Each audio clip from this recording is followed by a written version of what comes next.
Moreno, doctoranda del Departamento de Filosofía 1 de la Universidad de Granada.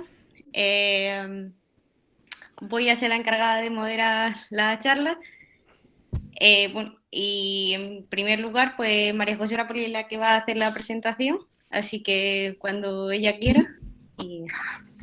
Una presentación brevísima. Josep, muchísimas gracias por aceptar nuestra invitación. Las presentaciones son brevísimas porque además, por suerte, nos conocemos bastante bien todos. Entonces, pues, simplemente, por lo menos por ubicarnos, ¿no? Josep Corbí es catedrático del Departamento de Filosofía de la Universidad de Valencia. Es especialista en temas de metafísica, en epistemología, en ética y en metaética. Ha tenido estancias de investigación en muchas universidades de grandísimo prestigio, como Oxford, Brown, Buenos Aires, Universidad de Sheffield y en Fribourg. Es autor de varios libros. Los que me salen aquí buscando por internet son Minds, Causes and Mechanism, A Case Against Physicalism, también Un lugar para la moral, también Morality, Self-Knowledge and Human Suffering, An Essay on the Loss of Confidence in the World. Ha publicado artículos, no pienso decir los artículos ni las revistas, pero ha publicado artículos en las mejores revistas de nuestra especialidad. Además, ha tenido una presencia muy grande en las agencias de investigación de nuestro país, nacionales e internacionales, y también en sociedades científicas. De hecho, ha estado en el comité ejecutivo tanto de la Sociedad Española de Filosofía Analítica como de la Sociedad Europea de Filosofía Analítica. Por supuesto, ha sido IP en numerosos proyectos de investigación competitivos financiados con dinero público, y ahora también en la actualidad coordina junto con Mari Micola y Jesús Vega la red Nomos Network for Applied Philosophy. Y hoy tenemos el placer de que nos hable de Simone Weil, agencialidad y atención. Así que cuando quieras, Josep, estamos encantados de escucharte. De acuerdo, me has comentado que hable entre 50 y 55 minutos así, ¿va bien? Somos personas bastante flexibles. Así. Vale. Bien, No hay pero yo ningún intentaré problema. mantenerme dentro de... No hay porque ningún me interesa ¿Quiere mucho. que avise en algún...? Bueno, si quieres, si ves que me paso, pero no creo que me haga falta, Alba. Muchas A gracias. los 55 minutos, si quiere... Vale, muy bien, Alba. Pero vamos, que no creo que Vale. llegue. Bien, voy a compartir la pantalla. ¿Se me oye bien? Sí, vale. Sí. A ver.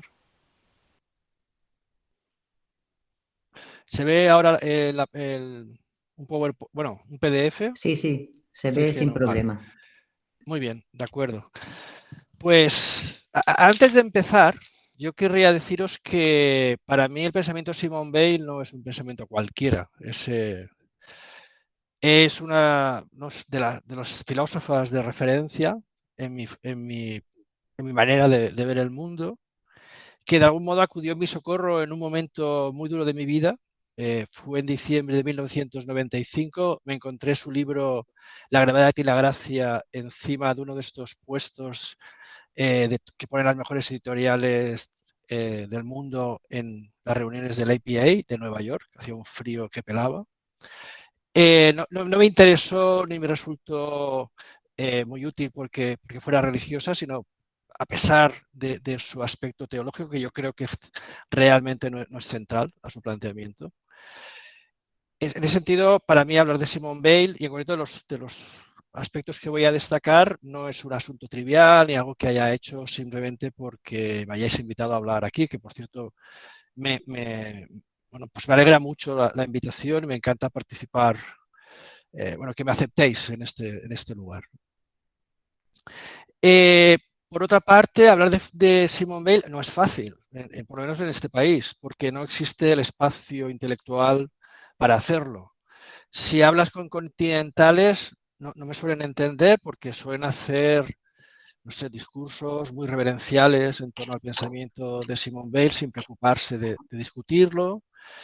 Y bueno, dentro de la tradición analítica no es sorprendente encontrarse con respuestas como diciendo, no entiendo lo que dices.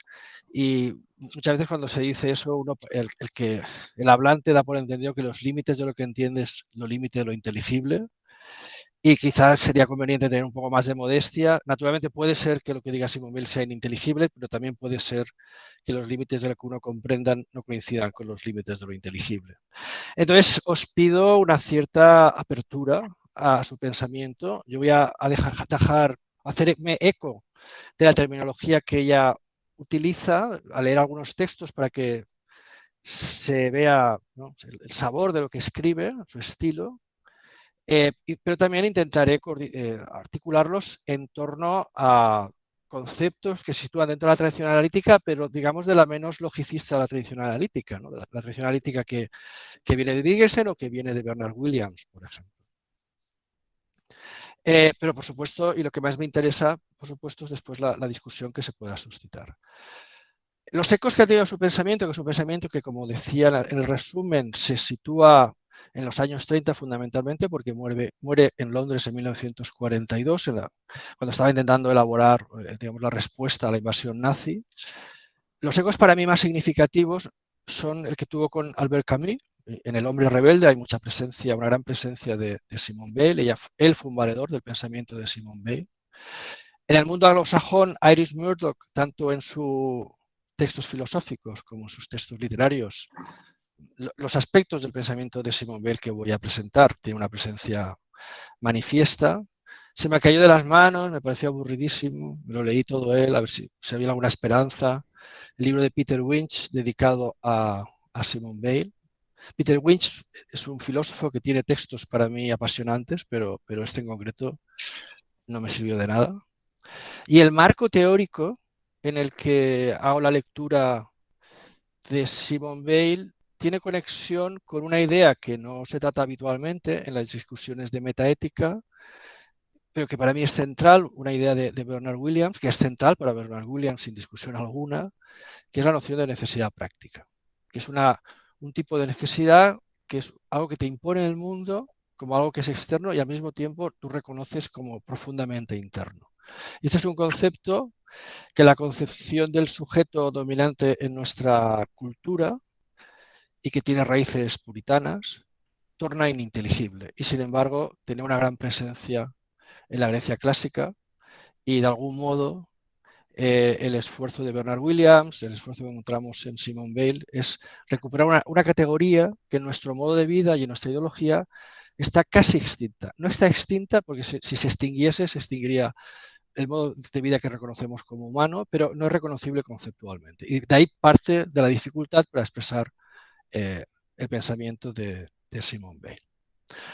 Bien, yo lo divido en 4 partes la presentación, pero realmente si llegamos a la 1 y a la 2 ya me doy por contento, no quiero ir deprisa, podría introducirlo todo en el tiempo que tenemos, pero no me parece que sea lo adecuado.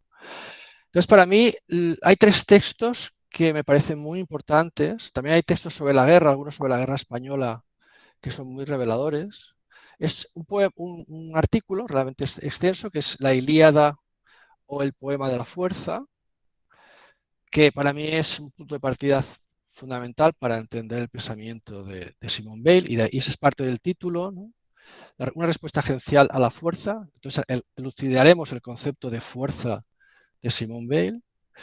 El otro texto, que es una selección de observaciones que estaba en un cuaderno, que se llama La gravedad y la gracia, también me parece central, y dedicaremos la reflexión fundamentalmente a estos 2 textos, aunque en medio hay un libro que es Echar raíces, L'Enracinement, que ella escribe en Londres intentando ver cómo organizar la Francia liberada, y si bien describe las necesidades del alma humana, y si bien las soluciones que propones producen escalofríos, el análisis que hace de cuáles son las necesidades del alma humana es, desde mi punto de vista, muy revelador.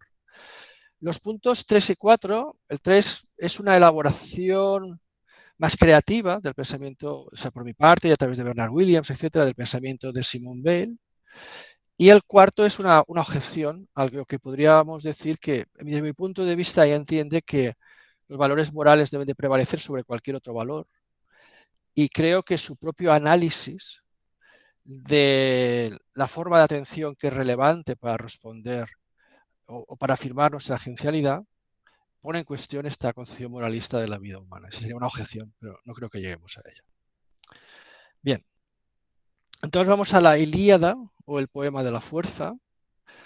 El concepto de fuerza tiene 2 aspectos. Tiene un aspecto metafísico y otro aspecto, o una serie de aspectos epistémicos. Voy a leer un fragmento del principio de este texto. Esto es una traducción al castellano que he encontrado en internet que no suena mal del todo. Yo lo tengo en francés desde luego, si podéis leerlo en francés, leedlo en francés porque tiene un francés muy potente. La traducción castellana de la gravedad de la gracia es un desastre. O sea, dice lo contrario de lo que tiene que decir en muchas ocasiones. Yo ya os he comentado, lo leí inicialmente en inglés, después lo he leído en francés. En catalán también está bien traducido, pero no, no aquí. O sea, de hecho, la traducción... Bueno, nada. Entonces, este primer texto, estas primeras frases de la Ilíada, el poema de la fuerza, dice: el verdadero héroe, el verdadero tema, el centro de la Ilíada es la fuerza. La fuerza manejada por los hombres, la fuerza que somete a los hombres, la fuerza ante la cual la carne de los hombres se retrae. El alma humana, sin cesar, aparece modificada por las relaciones con la fuerza, arrastrada. Modificada es un aspecto metafísico, cegada por la fuerza que cree disponer. Cegada es obviamente un término epistémico. Los que soñaron con la fuerza gracias al progreso, que la fuerza gracias al progreso pertenecía ya al pasado, pudieron ver en este poema un documento. Los que saben, esos son los que pensaban que no se produciría la Primera Guerra Mundial, ¿no? Que el progreso de las tecnologías, bueno, sería también el progreso de la humanidad. Los que saben discernir la fuerza, hoy como antes, en el centro de toda historia humana, encuentran en la Ilíada el más bello, el más puro de los espejos. Y ese es básicamente el esquema que voy a seguir a partir de este texto en la presentación del concepto de la fuerza. La fuerza se contrapone a la idea de progreso y vamos a distinguir aspectos metafísicos de los aspectos epistémicos de la fuerza. Es decir, es un concepto que es híbrido. Y es híbrido y es un concepto, como veremos, que incomoda a quien tenga una aspiración naturalista o naturalizadora, porque es un concepto directamente social y directamente normativo.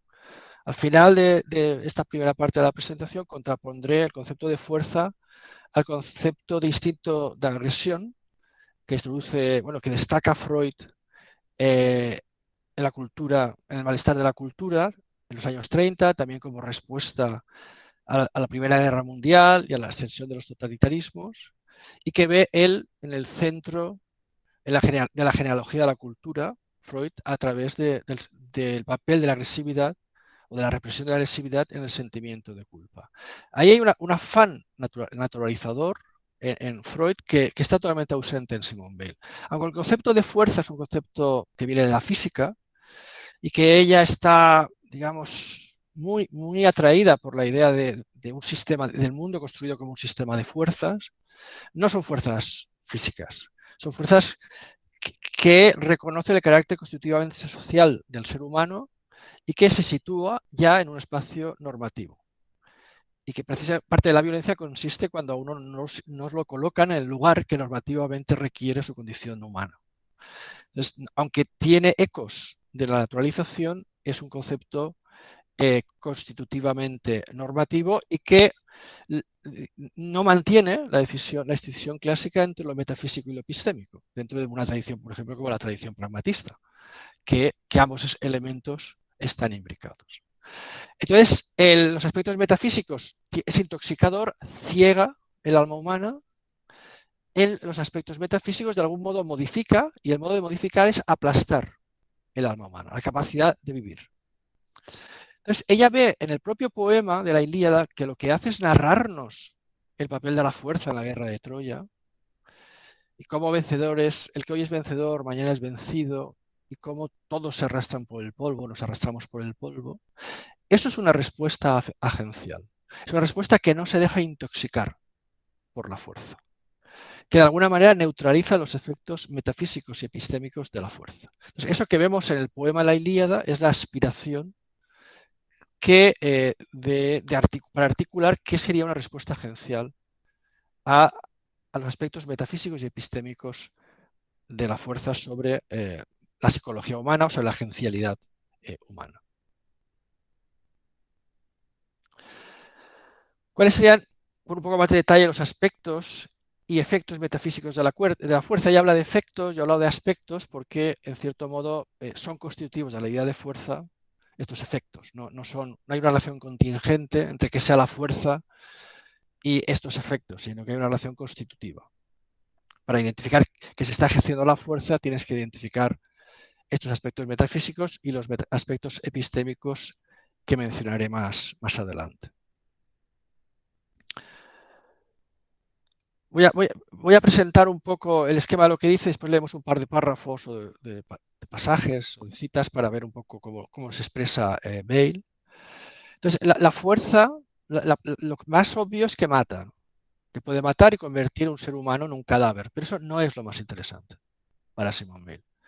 Lo más interesante es la fuerza que todavía no mata. O sea, la fuerza que amenaza con matar. Porque esa fuerza, el cadáver extingue el alma humana. En cambio, la fuerza que todavía no mata no extingue la vida humana, sino que transforma el alma o la agencialidad, lo transforma en una cosa viviente. Y es parte de lo que tenemos que entender, que es una cosa viviente. Este es un concepto que no solo utiliza Simone Bale, aparece en muchos supervivientes, aparece incluso en Christine Korsgaard. Es un modo en el que el ser humano, su agencialidad ha sido dañada de raíz, radicalmente. Entonces, para elucidar esta noción de cosa viviente que ella no detalla en la Ilíada o el poema de la fuerza, es cuando recurro a ese otro texto, Hechas raíces, donde ella elucida las diferentes necesidades del alma humana. Entonces, ¿qué es una necesidad del alma? Es una necesidad que, si no es satisfecha, el ser humano se coloca en una situación similar a la muerte. Igual que hay necesidades físicas que, si uno no satisface, se convierte en un cadáver, hay necesidades del alma que, si no se satisfacen, uno queda desfigurado, queda roto y se convierte ya en una cosa viviente y no se acomoda el alma humana a ser una cosa. Entonces, entre las necesidades del alma, que ella elucida, y a mí me parece muy brillante la manera en que plantea muchas de ellas, mucho menos las soluciones que propone, pero la descripción de las necesidades del alma sí. Una que me parece que juega un papel central en la Ilíada y el poema de la fuerza, y que ella no presenta así, porque yo tomo esta distinción, este concepto de la confianza en el mundo, de la elucidación que hace Jeanne Améry, en tanto que víctima de la tortura, de su condición de víctima de la tortura, de que lo que pierde con el primer golpe es la confianza en el mundo. Y la confianza en el mundo es la pérdida de dos expectativas. La expectativa de que el otro no me hará daño, y una segunda expectativa de que, si aún así me hace daño, otros acudirán en mi socorro. Bueno, esas dos expectativas se ven truncadas en la tortura, porque las terceras personas miran para otro lado, se ve truncada en la guerra y se ve truncada en las experiencias de daño sexual.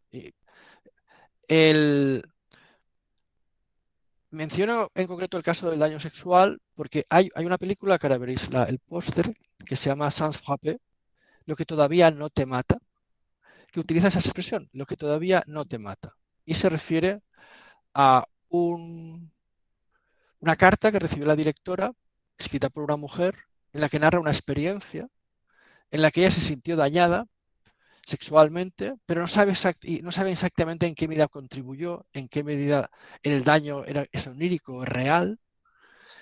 Y la respuesta que articuló la directora fue dar a leer ese texto a diferentes personas, mayoritariamente mujeres, algunas actrices, otras no, algún hombre, y cada uno de esos lectores incorporó esa experiencia a ella misma, en su mayoría, y después les invitó a que dejara que esas palabras resonaran en ellos.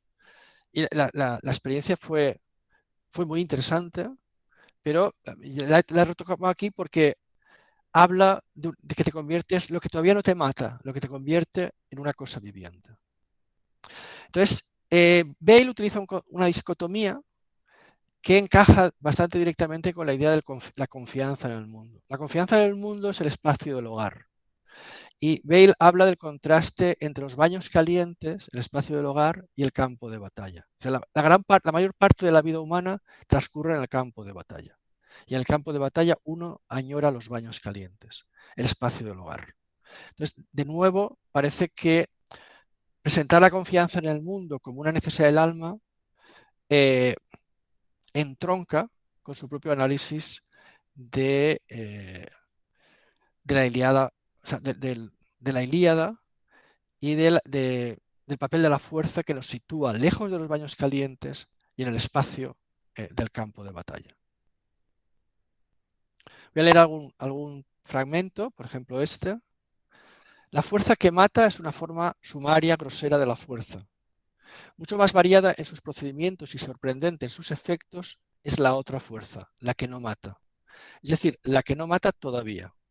Matará seguramente, o matará quizá, o bien está suspendida sobre el ser al que en cualquier momento puede matar. De todas maneras, transforma al hombre en piedra. Del poder de transformar un hombre en cosa matándolo, procede otro poder, mucho más prodigioso aún, el de hacer una cosa de un hombre que todavía vive. Vive, tiene un alma y sin embargo es una cosa. Un hombre desarmado y desnudo hacia el que se dirige un arma se convierte en cadáver antes de ser alcanzado. Aquí, en esta última frase, veo la idea de que ciertas expectativas de confianza se ven truncadas simplemente con el arma que apunta a un cuerpo indefenso. Este es el póster de la película que os hablaba, del año 2019, de Alexia Pukin, Sans Frappé. Creo que está en Filmin, podéis verla fácilmente. A mí me impresionó, ¿eh? Yo os la recomiendo. Este es un texto sobre lo que he comentado antes, que ya distingue que hay algunas necesidades que son físicas como el hambre, pero hay otras necesidades, en cambio, que no tienen relación con la vida física, sino con la vida moral. Si no se está satisface, el hombre cae poco a poco en un estado más o menos análogo al de la muerte, más o menos próximo a una vida meramente vegetativa. Bien, lo podemos dejar aquí. Y ahora me gustaría, de esta manera tenemos más o menos la idea de fuerza centrada sobre todo en la experiencia de transformar el alma en una cosa viviente, porque vamos a centrarnos en una necesidad del alma en particular, porque se trunca la confianza en el mundo. Y esa es la experiencia fundamental del daño, alejarnos de los baños calientes y situarnos en el campo de batalla. Y por sistematizar la alusión que he hecho al contraste entre el instinto de agresión en Freud, en el malestar de la cultura y la noción de fuerza en Bale, podríamos decir que el instinto de agresión es para Freud un atributo individual, cada individuo lo tiene. En cambio, el concepto de fuerza es esencialmente social, considera la relación entre los seres humanos. Es un impulso natural, sin ninguna carga normativa. En cambio, la fuerza es constitutivamente normativa o ético-normativa. Es ejercer una violencia sobre necesidades del alma y eso te degrada y te convierte en una cosa viviente. El concepto de cosa viviente es extrínsecamente negativo, es normativo, es una forma de experiencia degradada.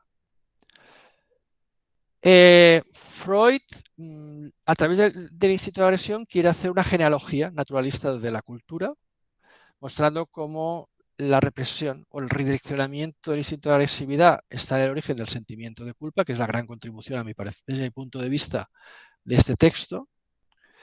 Y no se plantea si tiene remedio o no tiene remedio, él simplemente quiere comprender por qué está pasando lo que está pasando y cómo ha sido posible la Primera Guerra Mundial. Tampoco parece que Bale confíe en la idea de progreso, porque reconoce que la fuerza está en el centro de la historia humana. Pero eso no quiere decir que no sea posible responder. O sea, no podemos corregir el curso de la historia, pero no podemos dejar de responder a la fuerza. Es constitutivo de la fuerza. Entonces, esa respuesta constitutiva de la fuerza tiene una de las formas es simplemente que te aplaste. La otra epistemología es que te intoxique. E intoxica tanto al que la ejerce como al que la sufre, como ahora veremos. Pero hay otra forma de respuesta a la que anticipa la Ilíada, que reconoce como propiamente agencial, en la que no hay ese aplastamiento, y la falta de ese aplastamiento reside en gran parte en la capacidad de mantener cierta forma de lucidez. Y en ese sentido entronca con lo que podríamos reconocer como la tradición filosófica de cierta forma de no dejarse afectar o tener una mirada lúcida sobre el mundo. Naturalmente, para Freud, el instinto de agresión es epistémicamente intoxicador cuando se reprime, porque el sentimiento de culpa es intrínsecamente distorsionador, porque uno asume como valores los valores de la persona que le agrede y ante la cual uno no es capaz de responder con otra agresión. Pero como vemos, sobre todo me interesa destacar el carácter constitutivamente normativo y social del concepto de fuerza frente a otro concepto emparentado como el del instinto de agresión de Freud. En cuanto a los efectos y aspectos epistémicos de la fuerza,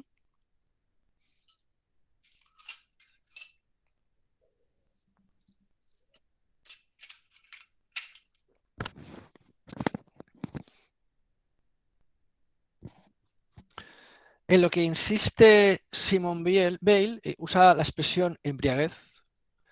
Lo importante es que la fuerza embriaga tanto a los vencedores como a los vencidos. El vencedor porque cree que siempre será poderoso. El vencido porque cree que siempre estará aplastado. Los dos ignoran que estamos sometidos a la rueda de la fortuna y que las tornas se pueden cambiar. No hay nadie en la Ilíada, ningún héroe en la Ilíada, subraya Simone Weil, que esté libre de caer en el polvo, de pasar de vencedor a vencido. Y también casos de vencidos que pasan naturalmente a vencedores. Entonces, el efecto epistémico de la fuerza es una forma de embriaguez que hace que uno ignore que estamos situados en la rueda de la fortuna y que crea que lo que es esencialmente transitorio, su condición de vencedor o vencido, lo sea constitutivamente. Frente a eso, lo que hace la Ilíada es aportarnos una mirada que atiende a la rueda de la fortuna, pero atiende desde una perspectiva humana. ¿Y en qué consisten los rasgos fundamentales que destaca Simone Weil y que irán cobrando forma cuando comente la gravedad y la gracia, el otro texto? Uno de ellos es la equidad. Es difícil saber si el poeta era aqueo o troyano. No es fácil saber de qué lado caía, si atendemos a su narración. Eso ya es un aspecto sorprendente cuando se está narrando una guerra. Es sorprendente como punto de vista narrativo. Después está un elemento trágico, esta amargura incurable de la que habla Simone Weil, ante la contemplación de los efectos de la fuerza sobre el alma humana, ya sean efectos metafísicos o efectos epistémicos. Uno no puede narrar los efectos de la fuerza sobre el alma humana con distanciamiento, con indiferencia, porque entonces eso ya es un efecto de la fuerza sobre el propio narrador. Debe sostenerse, mantenerse en esa amargura. Algo semejante le ocurre, no es exactamente lo mismo, pero está emparentado a Jean Améry cuando habla de los resentimientos y debe renunciar a los resentimientos que le produce su condición de superviviente de Auschwitz y el tipo de respuesta que Occidente estaba dando a esa experiencia cuando escribía ese libro, en los años 60. Otro aspecto es que renuncia a un concepto que introduce Simone Weil con mucha frecuencia, que es ficciones reconfortantes, a contarse historias que doten de sentido al dolor, ¿no? Que doten de sentido a la guerra.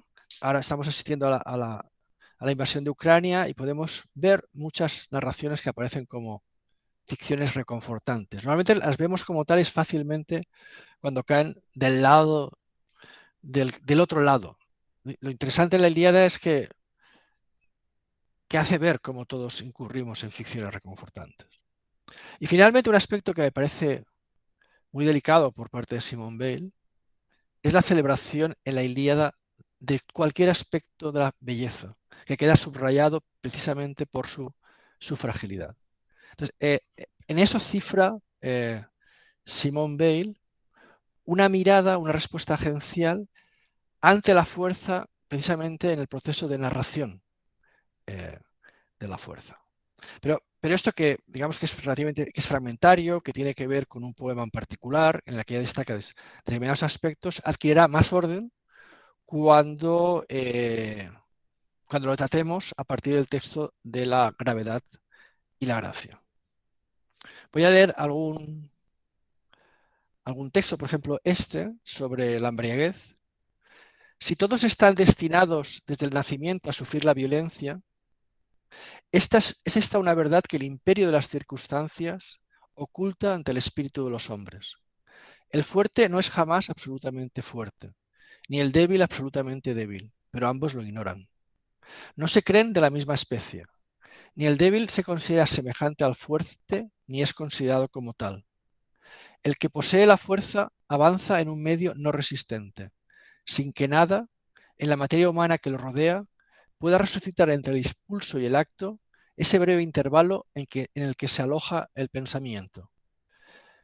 En este punto yo creo que muchas de las respuestas de los hombres ante las atrocidades sexuales que consideran habituales y normales y nada problemáticas hace 30 o 40 años, creo que se hace inteligible. O sea, avanzaban por ese medio sin resistencia. Nada en la materia que lo rodeaba podía suscitar ninguna resistencia y por tanto no había espacio para el pensamiento. Donde el pensamiento no tiene cabida, ni la justicia ni la prudencia existen. Por eso los hombres de armas actúan dura y locamente. Tan implacablemente como la fuerza aplasta, así implacablemente embriaga quien la posee o cree poseerla. Aquí veis claramente la vinculación entre el aspecto metafísico y el aspecto epistémico. Nadie la posee realmente. En la Ilíada, los hombres no se dividen en vencidos, esclavos, suplicantes por un lado y en vencedores, jefes por el otro. No se encuentra en ella un solo hombre que en algún momento no se vea obligado a inclinarse ante la fuerza. Bien, pues cierro así la presentación de los aspectos metafísicos y epistémicos de la fuerza, la capacidad de la Ilíada de articular una respuesta que no está sometida a la fuerza, o sea, no se deja desarbolar, no se deja aplastar, ni se deja embriagar por la fuerza, esa sería la virtud de la Ilíada, y nos invita a buscar una forma de situarnos ante la fuerza que tenga los atributos que acabo de atribuir a la Ilíada. Bien, en la gravedad y la gracia hay un concepto central que es el idea de gravedad. Y claro, el de la gracia ahora veremos por qué lo dejo de lado y lo transformo en la idea de la atención o la obediencia a la relación entre las cosas. Este texto me parece central en ese libro. Obediencia hay dos. Se puede obedecer a la gravedad u obedecer a la relación entre las cosas. En el primer caso, uno hace aquello a lo que le empuja la imaginación colmadora de vacíos. Aquí caben, y muchas veces con apariencia de verdad, todas las etiquetas, incluido el bien de Dios. Si se suspende el trabajo de la imaginación colmadora y se pone la atención en la relación entre las cosas, surge una necesidad a la que no se puede dejar de obedecer. Hasta entonces no se tiene ni la noción de necesidad ni el sentimiento de obediencia.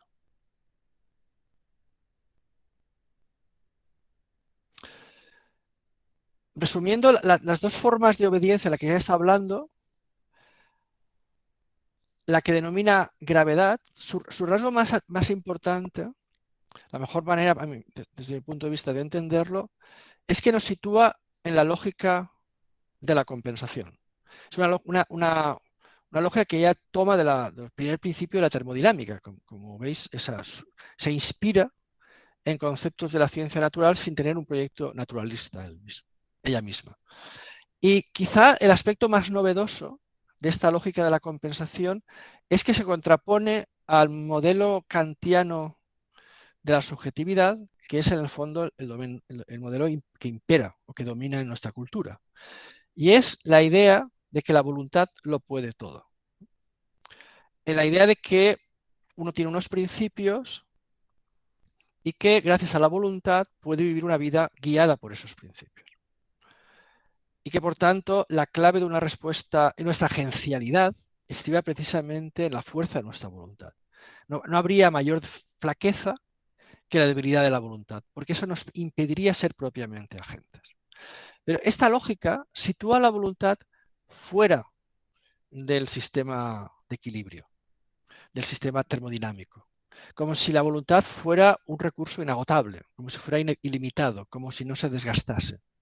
Lo que hace Simone Weil es situarla dentro de la lógica de la compensación, presentarla como un recurso limitado. Yo puedo hacer en un momento determinado un esfuerzo de la voluntad para, no sé, para llegar a un sitio, para acabar de preparar una clase, pero ese esfuerzo necesita una compensación, porque ha consumido energía. Al situarla dentro de la lógica de la compensación, la voluntad no puede ser el recurso básico de nuestra agencialidad, porque es una parte más de la lógica de la gravedad, del orden de la gravedad. Este es uno de los aspectos de la lógica de la compensación. Otro aspecto crucial de la lógica de la compensación, que tiene un cariz marcadamente epistémico, es que ante la experiencia del daño, el daño que nos producen, el daño que producimos, ¿no?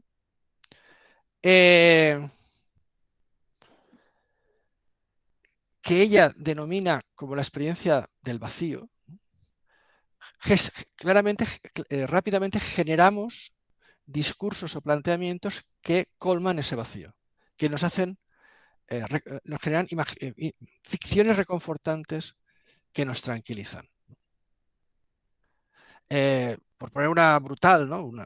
Que oí el otro día y me llamó, que es ese cura que le dice al niño del que está abusando: mira lo que me estás obligando a hacerte. Eso es imaginación colmadora. Está redescribiendo la situación para eximirse de agencialidad. Pero lo mismo vale para los discursos, por ejemplo, para hablar de una guerra no tan cercana como ahora, como la guerra soviética en Afganistán, que está documentado por Svetlana Alexievich, premio Nobel de literatura, donde los soldados iban a la guerra convencidos de que iban a salvar a la humanidad del capitalismo. O los soldados republicanos, como menciona Simone Weil, que acudían a la batalla, tenían más energía si estaban convencidos de la victoria en la Guerra Civil Española. Todos ellos son ejercicios de la imaginación para colmar el vacío. Son ficciones reconfortantes, que es un término con el que ya nos hemos encontrado.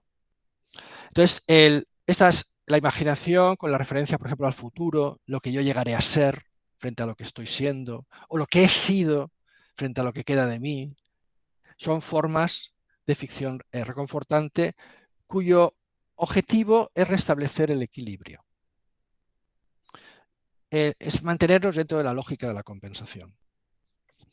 Frente a esta lógica de la compensación, que como veis se sitúa directamente en el espacio de la fuerza, es intoxicadora epistémicamente.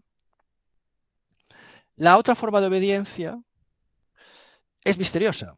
Es misteriosa porque es el concepto de necesidad práctica del que hablaba, muy presente en la Grecia antigua, pero erradicado en la modernidad y difícil de comprender en la modernidad, aunque no deja de articular nuestra vida, pero no disponemos de los elementos conceptuales para que nos resulte familiar.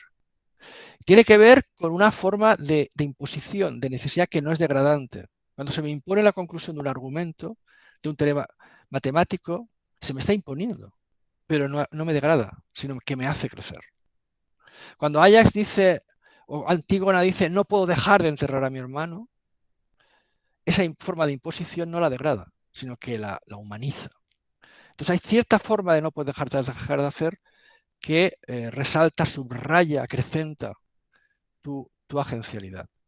Y esa forma de no poder dejar de hacer tiene que ver con un dejar de ser uno mismo el centro de atención. Es algo en lo que insistía mucho Iris Murdoch.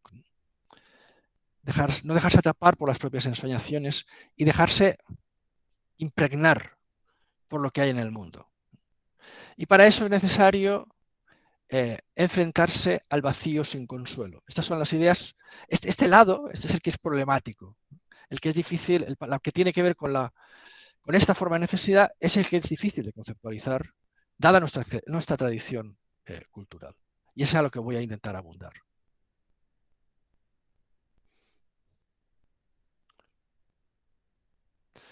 Un ejemplo claro de lógica de la compensación, este texto: mecánica humana, quien sufre trata de comunicar su sufrimiento, ya sea hiriendo a otro, ya sea provocando su piedad, con el fin de disminuirlo, y a fe que lo consigue. A quien está abajo del todo, al cual nadie compadece, ni tiene poder para maltratar a nadie, por no tener hijos ni otras personas que lo amen, el sufrimiento se le queda dentro y le envenena, y ello resulta inexorable, como la gravedad. ¿Cómo se libera uno de ello? ¿Cómo se libera uno de lo que es como la gravedad?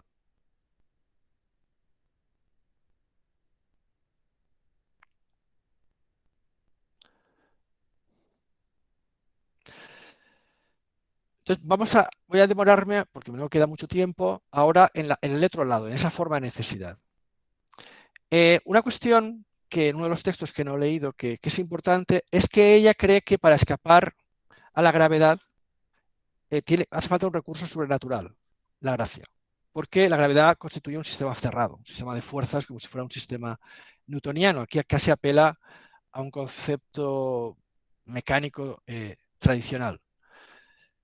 Creo que no hay ninguna necesidad de apelar a la gracia, y que los problemas que plantea el hecho de que el mundo físico sea un sistema completo y cerrado plantea problemas a cualquier concepto de agencialidad. Es el problema mente-cuerpo, es el problema del libre albedrío, el problema de responsabilidad moral. Es decir, no hay ningún problema específico que pueda plantear el carácter cerrado del mundo, la clausura causal del mundo físico, un problema específico que le plantee a la forma de necesidad que vamos a elucidar.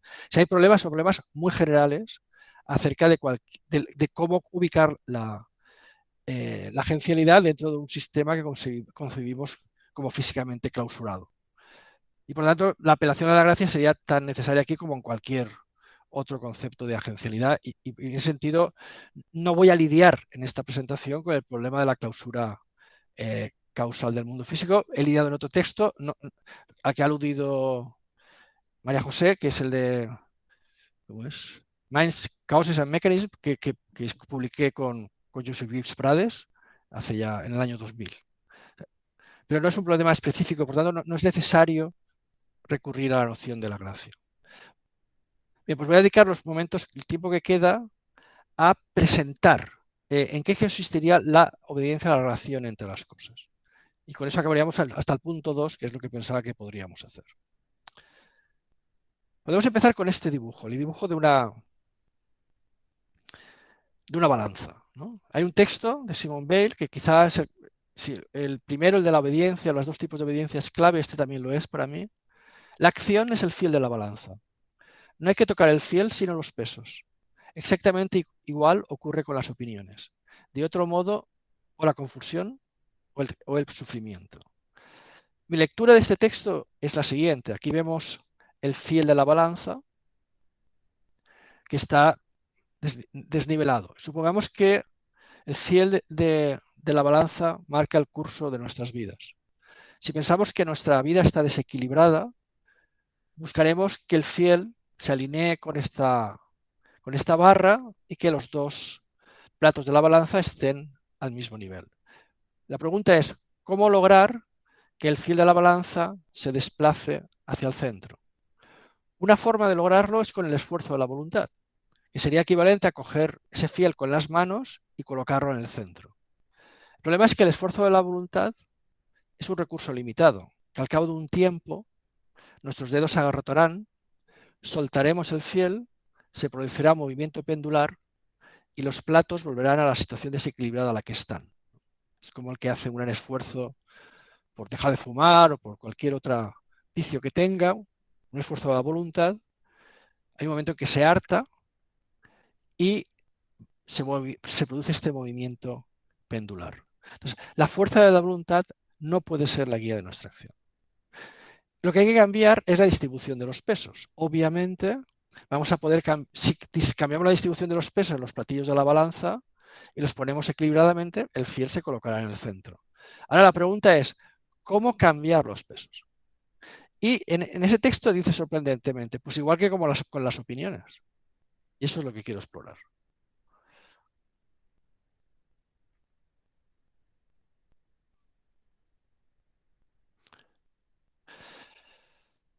Tiene que ver, una manera de presentarlos que tiene que ver con la idea de percepción de aspectos, con un no poder dejar de ver. Si yo miro esta figura y solo veo una mujer joven, ya no puedo dejar de ver a la mujer joven. Cuando veo también a la mujer mayor, no puedo dejar de ver una o la otra. Igual que no puedo dejar de ver la expresión en un rostro. Yo me he transformado, ya no puedo dejar de hacer ciertas cosas. Y esa transformación es fruto de prestar atención. Yo cambio mi opinión sobre, tengo un reloj ahora mismo encima de la mesa, si yo levanto el reloj, soy de la opinión de, cambio mi opinión acerca de que había un reloj encima de mi mesa, ahora pienso que ya no hay un reloj sobre mi mesa. No he tenido que hacer ningún ejercicio de la voluntad, simplemente he tenido que prestar atención al mundo. Entonces, el modo de reequilibrar el curso de tu acción es a través de prestar atención al mundo, a cómo se relacionan las cosas entre sí. No a las cosas, sino a la relación entre las cosas. Aquí tenemos un aspecto metafísico interesante que la aleja a ella misma también del naturalismo, que tiende a tener una perspectiva atomista y reconoce el carácter relacional de la metafísica básica, ¿no? de las propiedades del mundo. Para llegar a mirar las cosas, es imprescindible liberarse de los efectos intoxicadores de la fuerza. Como ya dice, suspender el trabajo de la imaginación y fijar la atención en el mundo. Cuando uno suspende el trabajo de la imaginación, el afán por consolarse frente al daño, y es capaz de ver como mira la Ilíada, entonces uno no puede dejar de obedecer a lo que ve, no puede dejar de sentirse motivado por lo que está viendo. Y si los pesos de la balanza son precisamente tu estructura motivacional, cuando tú no puedes dejar de actuar de acuerdo con la relación entre las cosas, ese es precisamente el criterio de una respuesta proporcionada al mundo y, por tanto, el criterio de una respuesta equilibrada al mundo. Por ese mismo fenómeno se ha restablecido el equilibrio en la balanza al que antes solo podíamos acceder a través de la fuerza de la voluntad.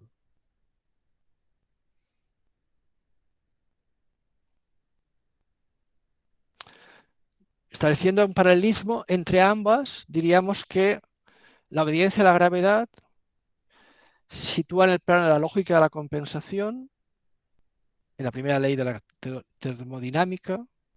La obediencia a la relación entre las cosas es una forma de necesidad emparentada con la necesidad matemática, con la necesidad perceptiva, el no poder dejar de ver un reloj encima de mi mesa, no poder dejar de creer que hay un reloj encima de mi mesa. Yo no creo a voluntad, no puedo.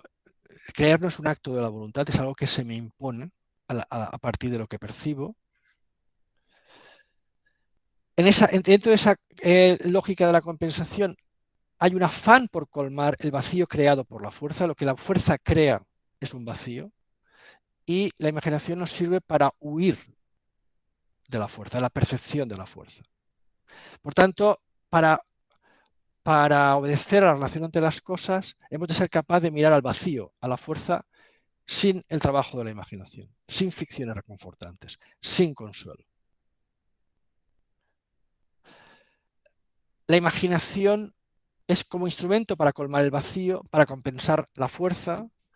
Una de los ejercicios de la imaginación es la idea del progreso, de que esto es un paso necesario para el desarrollo de la especie humana. O las creencias de la religión en las que insiste ella, como la idea de la existencia de un plan providencial. El progreso es una versión laica de la idea de un plan providencial. O la idea de la inmortalidad del alma. Frente a ello, suspender el trabajo de la imaginación. La obediencia a la gravedad degrada el alma humana, nos convierte en cosa viviente, mientras que la obediencia y la relación entre las cosas es siempre un logro esquivo, efímero, elusivo. Estamos siempre, la fuerza tiene siempre un papel intoxicador, ante el cual hemos de hacer un ejercicio por resistirnos. No es un lugar que alcanzamos, sino es una tarea, un intento de mantenerse en la obediencia a la relación entre las cosas. Y este punto, que ya no me da tiempo a desarrollar, he puesto esta imagen porque lo desarrollo a partir de la distinción entre la bailarina o el bailarín grácil y la bailarina sin imaginación, que es una distinción que tomo de John Hopkins. Es ver exactamente cómo sería posible. O sea, aquí hemos descrito las condiciones en las que uno se libraría de la lógica de la compensación, pero ¿qué estrategias podemos seguir? No están muy alejadas de las que hemos comentado, de evitar, de suspender el trabajo de la imaginación y de abrirnos a cierta forma de receptividad, pero bueno, lo tendríamos que dejar para otro momento. Muchas gracias.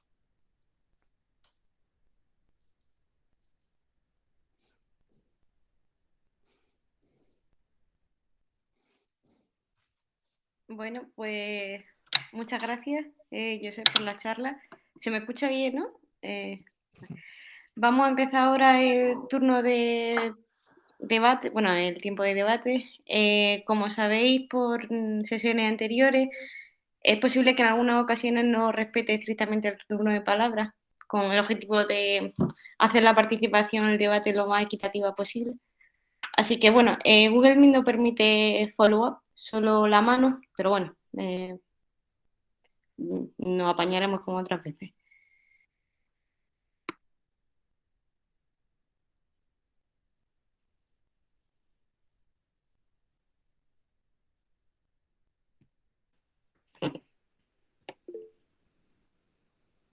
Pues María José, adelante. Pero yo gustosamente cedo mi posición, digo, yo digo siempre lo mismo, que levanto la mano porque no hay nadie, no porque no haya nadie que la levante, pues yo tengo mis preguntas que hacer un montón, pero que me da cosa de ser yo sí la primera, porque esto no está pensado para esto, chicos, chicas, jóvenes, está pensado para que vosotras intervengáis. Bueno, y como aquí lo que estamos subrayando es que la gente joven intervenga, pues voy a intervenir yo. ¿Qué pasa? Estela, no veo la risa. Josep, preciosa la charla y me ha resultado de lo más sugerente. Yo quiero discutir el marco, porque han mencionado un par de veces la palabra naturalismo y el cierre causal del mundo físico, etcétera, y es uno de mis temas. Creo que es uno de los temas que son fundamentales en nuestra aproximación a la filosofía, porque claro, si aceptamos la concepción naturalista reduccionista de principios de siglo, pues el tipo de cuestiones que nos importan a los filósofos y probablemente el tipo de cuestiones que nos importan a los humanos quedan fuera de ese marco. Y entonces, tú me explicas, Simone Weil recurre a la gracia, pero claro, eso es ir de Scylla a Charybdis. O sea, o hablamos de la cuestión del mundo físico o nos metemos ya en otro tipo de dimensión. Entonces, yo lo que quería presentar, o sea, decir, ni siquiera es una pregunta, a ver cómo lo ves. Quiero decir, la idea esta de que rechazamos el naturalismo, o digamos, o que tú has dicho, la noción de fuerza, ella la analiza de una manera que produciría mucho rechazo en las filas de los naturalistas o para los filósofos naturalistas, ¿no? Y yo creo, me da la impresión de que deberíamos de empezar a pensar en el naturalismo de una manera distinta. tenemos que aceptarnos como naturalistas en nuestras explicaciones. What else? O sea, a menos que te lances hacia el otro lado de la gracia, que por mi parte es completamente respetable. Yo no lo entiendo, pero si hay alguien que lo entienda, yo lo acepto. Quiero decir, porque la concepción esta naturalista reduccionista, que además habla del cierre causal del mundo físico, etcétera, etcétera, es una concepción, digamos, por una parte, desde un punto de vista metafísico o epistemológico, es una concepción, digamos, cartesiana, y en otro sentido es una concepción empirista reduccionista. Pero hay muchas voces en ciencia y en filosofía recientes que asumen que uno puede estar dentro de las discusiones naturalistas, que normalmente cuando la gente habla de naturalismo lo que suele entender es estar en consonancia o en coherencia o en consistencia con lo que dice la ciencia. Pues por supuesto, ¿no? Hay concepciones del naturalismo que son muchísimo menos rígidas y nos permitirían decir que somos naturalistas, pues por supuesto que lo somos, los humanos somos parte del mundo natural, sin necesidad de rechazar, digamos, análisis normativos o sociales. Porque además la primera vez que has mencionado la palabra naturalismo en tu exposición de hoy, en tu preciosa exposición de hoy, has dicho la concepción naturalista, o sea, ella rechazaría, o sea, la concepción de la fuerza, porque es directamente, has dicho, social y normativa, ¿vale? Directamente social y normativa es algo que la ciencia contemporánea acepta. Y estoy pensando en la psicología evolutiva y en la psicología ecológica. Es decir, directamente vemos el mundo como posibilidades de acción, directamente vemos que la manera en que los humanos nos distinguimos del resto de los animales tiene que ver con la intencionalidad compartida, etcétera. Esto por parte de los científicos, digamos, psicólogos evolutivos, etcétera. Y por parte de los filósofos, muchos de vosotros sabéis, Brandon es uno de mis filósofos favoritos, pero no estoy pensando ahora mismo en Brandon. Es decir, hay maneras de colocar la normatividad al principio. Yo además creo que ya hemos agotado todas las posibilidades de reducir o explicar la normatividad en términos fisicalistas. Pero eso, afortunadamente, los científicos también lo creen. Quiero decir que muchas veces nosotros los filósofos nos ponemos corsets bajo el paraguas o con la digamos, con la bandera del naturalismo, en el sentido que queremos ser como los científicos, corsets que los propios científicos no se ponen. Simplemente quiero decir eso. Quiero decir que a lo mejor podríamos encontrar marcos más amables para plantear estas cuestiones, que son las cuestiones que nos importan realmente. En fin, no sé, ni siquiera no sé una pregunta ni es nada, pero bueno, simplemente decirte que me ha gustado muchísimo lo que has presentado.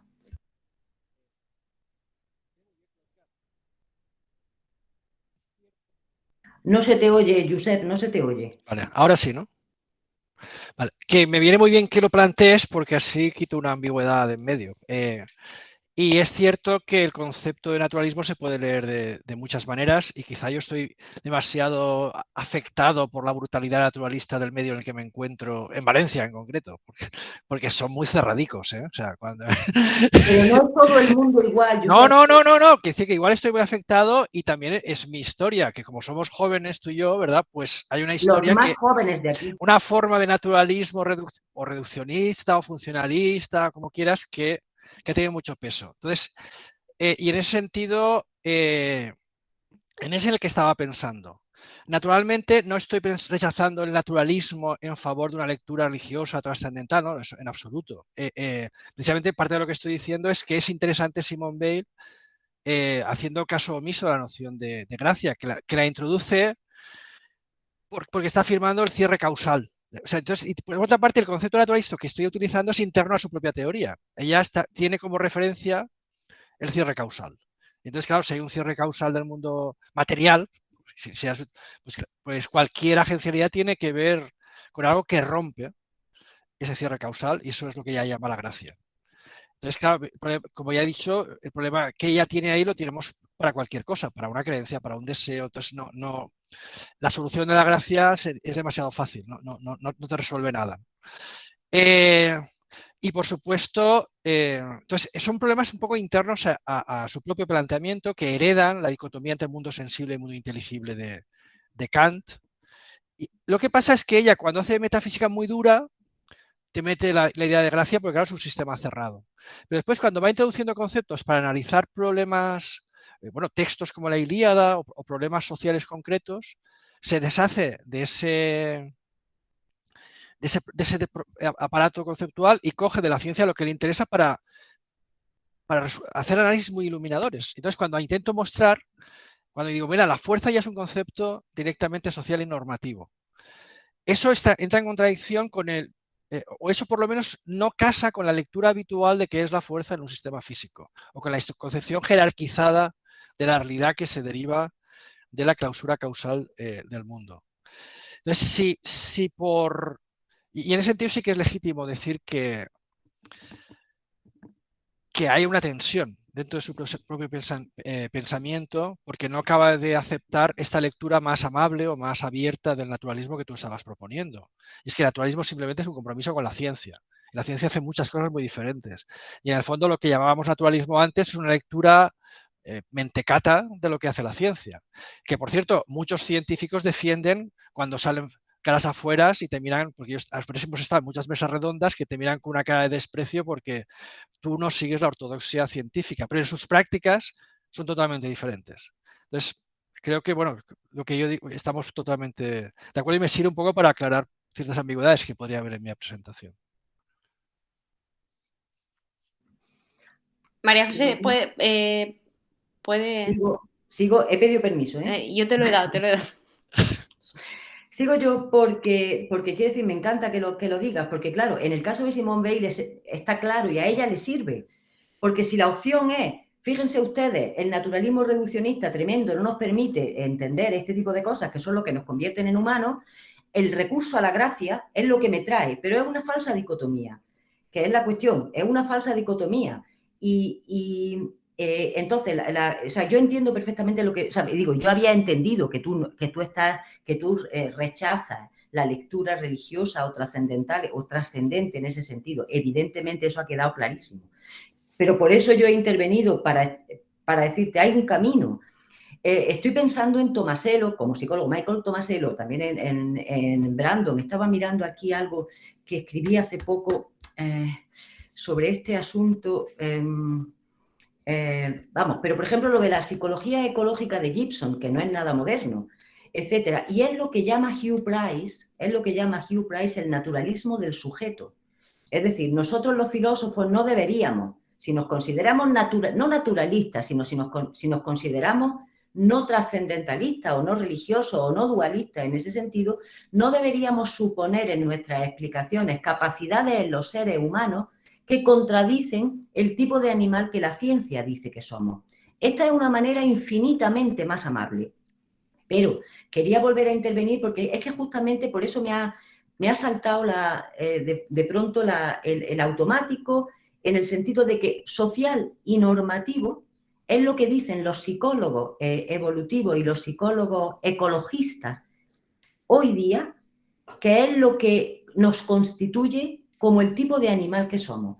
Por tanto, digamos, me parece a mí que, en fin, siento mucho que estés rodeado de naturalistas de ese tipo. Nosotros en Granada nos deshicimos de ellos hace mucho tiempo. ¿Por medios naturales? Por medios naturales, pero no los matamos, quiero decir, los fuimos reconvirtiendo. Los fuimos reconvirtiendo. Pero que te quiero decir que tienes ahí un campo precioso para defender eso sin tener que pedir disculpas.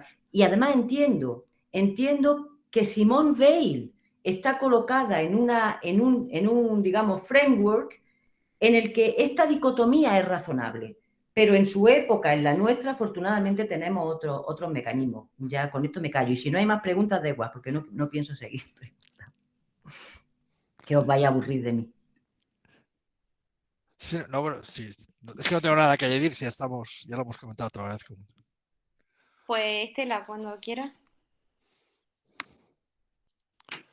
Bueno, maravillosa la presentación y maravillosa la conversación entre María José y contigo, Josep Pepo.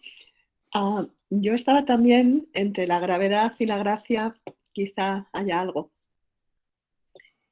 En mi caso, no porque no haya gravedad y no haya gracia o no pueda haberlas, sino porque creo que también hay algo en medio. Lo voy a intentar construir. Empiezo por mi experiencia enseñando a Simone Weil este año. Ha sido la primera vez que lo he introducido en las clases, en corrientes actuales de la filosofía. Y la recepción de quienes estaban en clase ha sido magnífica, sin prejuicios en ese sentido, o sin tantos prejuicios, y muy, muy, muy rica la dinámica. Cuáles son la interpretación, la lectura, la conversación de leer el texto así, paz, porque sí, sin todo lo que a lo mejor habría que tener para leerla. Un aspecto de lo que has dicho de las traducciones, por si ayuda, la editorial Hermida ha traducido 2 libros, creo que lo habíamos hablado, Josep. Uno es sobre la amistad y otro es el de la persona y lo sagrado. Y tienen como proyecto seguir traduciendo lo mejor posible. Si quisieras mandarle una pequeña línea advirtiéndoles de un par de errores, que eso les da a ellos mucha fuerza para volver a plantear traducciones. Y son colecciones muy, muy hermosas las que están sacando de muchos autores, la editorial Hermida. Es un poco. Y para ir construyendo lo que quería decir, cuando en inglés se dice, hablando de la necesidad práctica que alimenta el alma, se dice esto de el alimento para el alma, ¿no? El food for soul, que lo podemos decir, por supuesto, en español, pero no lo decimos tanto. Está en las conversaciones mucho más a menudo, como una expresión que se utiliza mucho. Y a mí me interesaba esta idea de que no deja de ser comida lo que el alma necesita.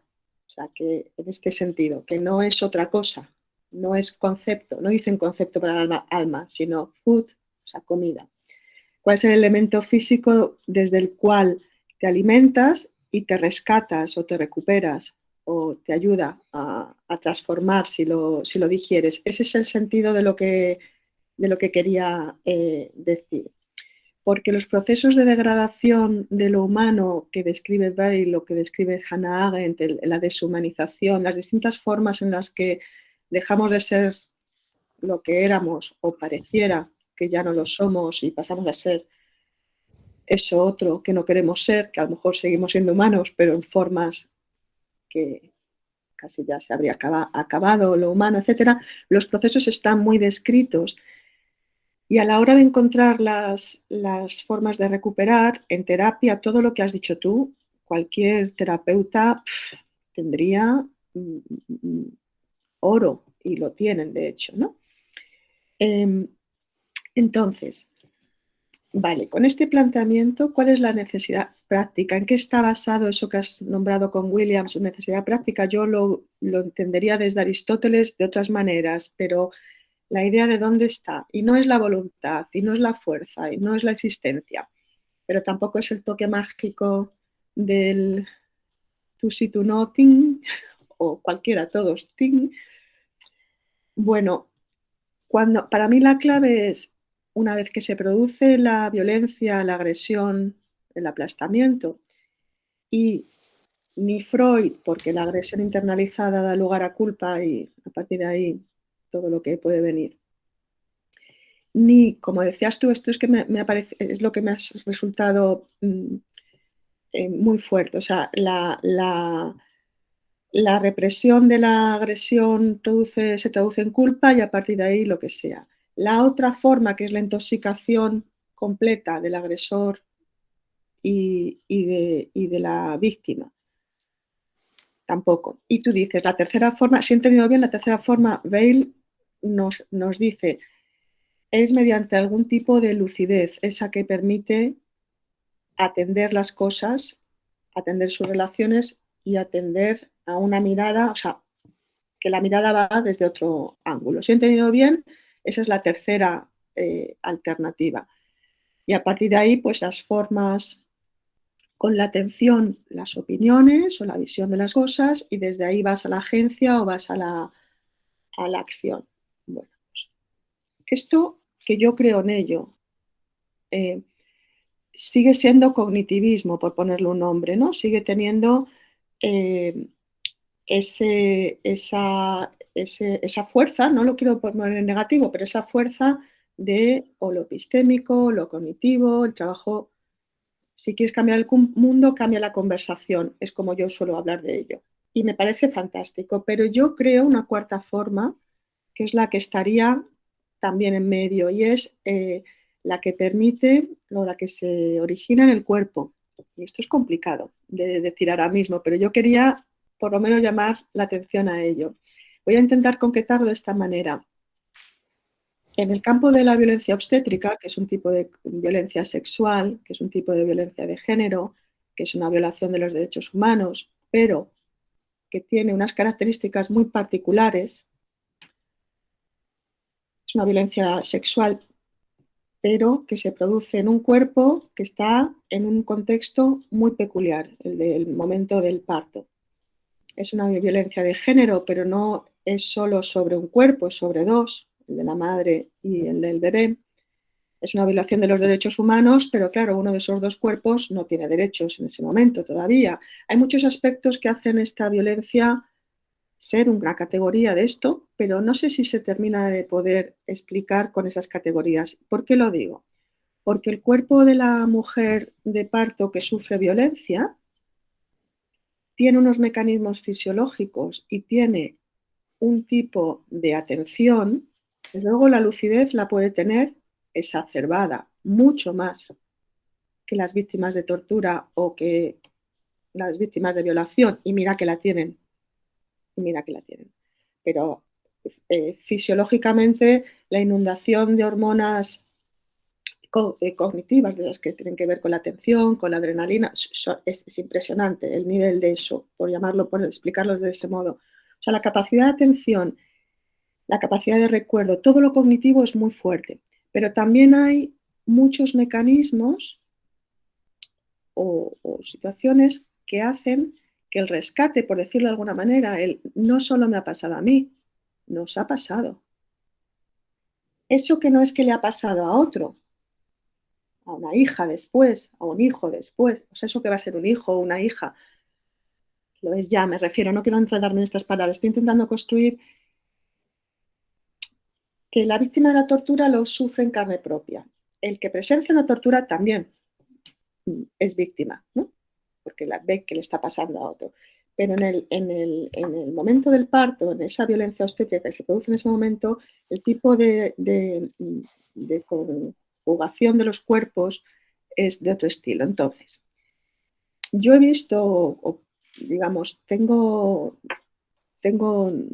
noticias, una palabra tonta, simplemente mi experiencia es que las mujeres que sufren violencia obstétrica rescatan lucidez para la agencia, en parte desde la cognición, tienen información o la encuentran, trabajan sobre las opiniones que son estúpidas, trabajan sobre los criterios médicos que son inválidos porque no son científicos, millones de cosas en lo cognitivo, pero trabajan también porque, por decirlo así, sus sensaciones, sus sentimientos, son palabras, todo su estado corporal no encaja.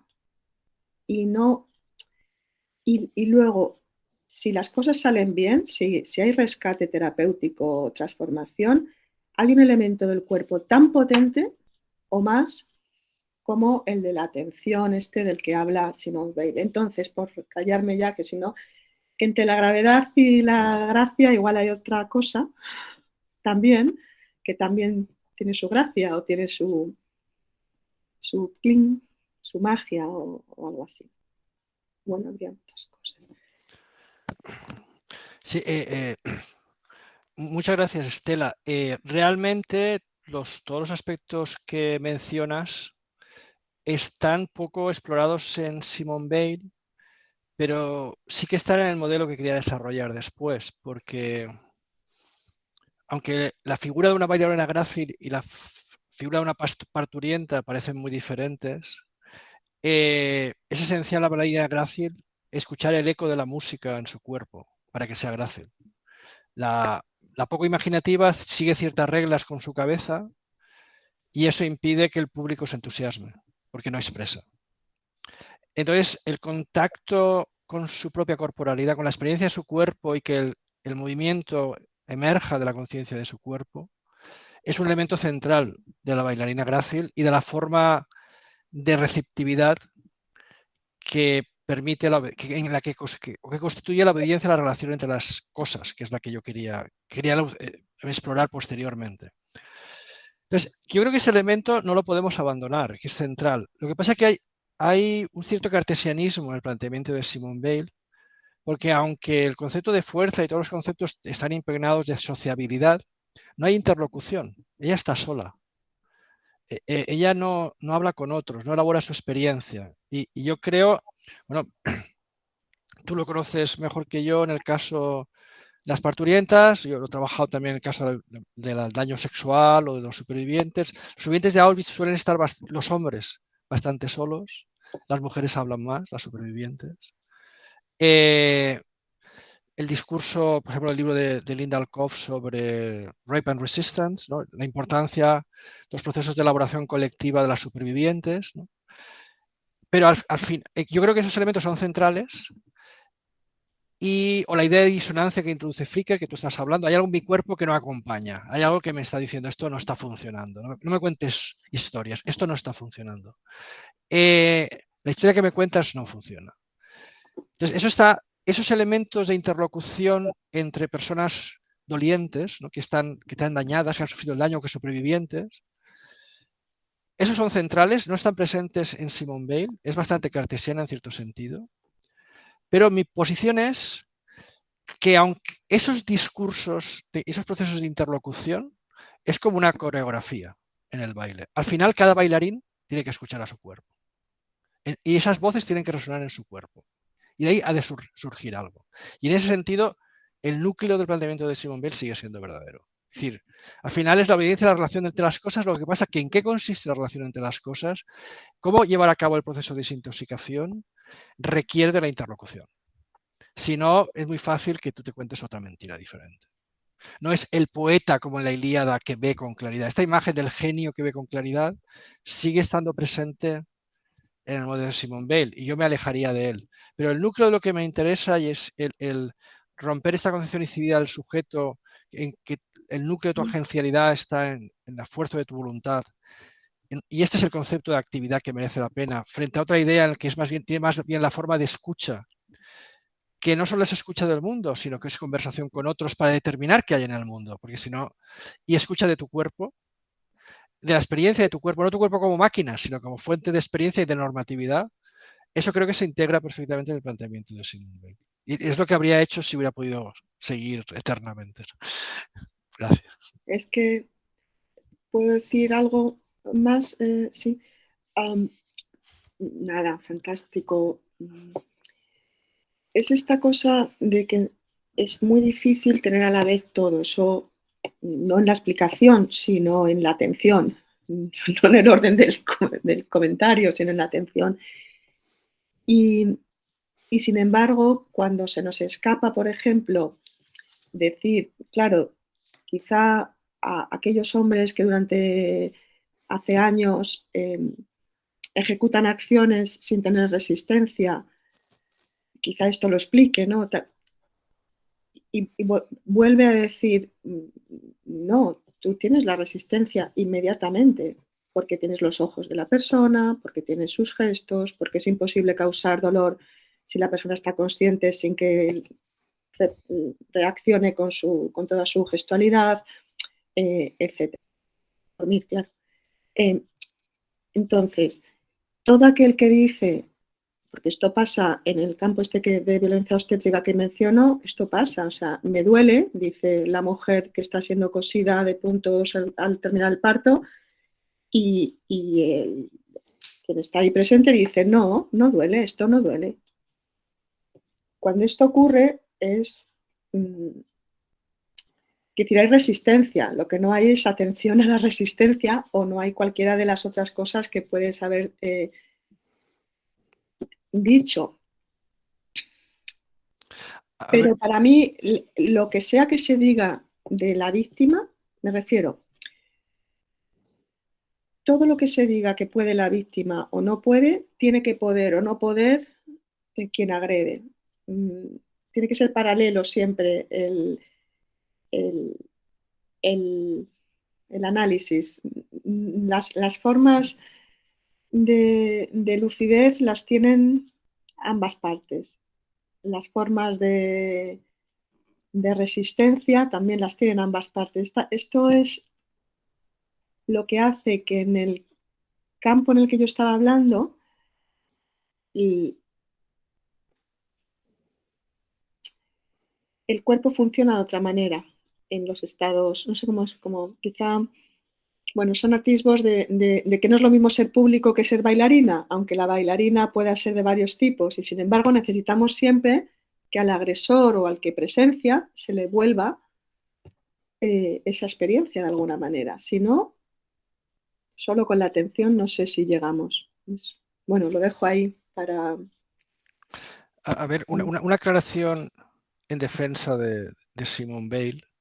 Yo creo que precisamente para explicar esa circunstancia en la que la parturienta dice me duele y el entorno que supone que está ahí para cuidarla dice no te duele, ahí está Simone Weil, está la idea de intoxicación. Cuando ella dice el que posee la fuerza avanza en un medio no resistente sin que nada en la materia humana que lo rodea pueda suscitar entre el impulso y el acto ese breve intervalo que es el pensamiento, ahí está usando una cámara subjetiva. Está describiendo el efecto del intoxicador de la fuerza sobre el que la tiene. Que es la resistencia está ahí, claramente, palmariamente. Pero tú no la ves. Y ese es parte de los efectos de la fuerza. Vale, ahora he entendido ese texto Eso, mejor en el... es que claro, ya no está, y en ese sentido no es que está exculpando al no, pero...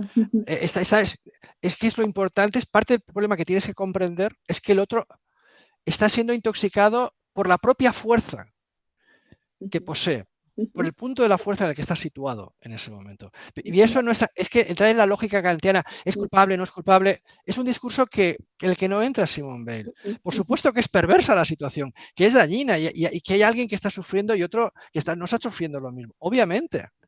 O sea, eso es que no hace falta ni decirlo, pero si te sitúas en la lógica de la culpa, te sitúas en la lógica de la que ella está partiendo, de la fuerza de la voluntad, no. O sea, y sí que hay un elemento cognitivo, pero no es cognitivo como escindido de motivacional.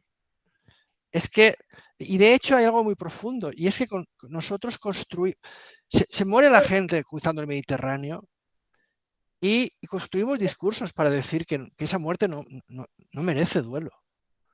Entonces, si los construimos es porque duelen, es porque realmente hay algo ante lo que responder.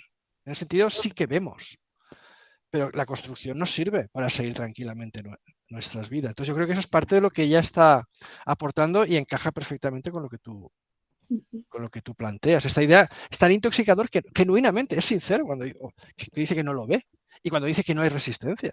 Pero está ahí, claro que está ahí, la resistencia. Gracias. Voy a darle ahora el paso a Enrico.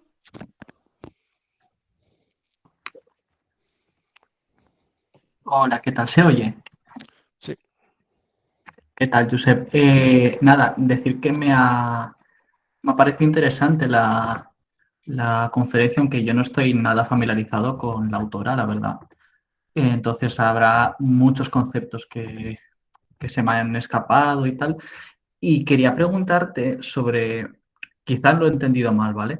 Una distinción que has puntualizado al inicio en el primer esquema que has mostrado, que era una distinción entre progreso y fuerza, ¿no? La fuerza, bueno, pues está de la fuerza que mata o la fuerza que aún no ha matado, pero que puede tener esa intencionalidad o no.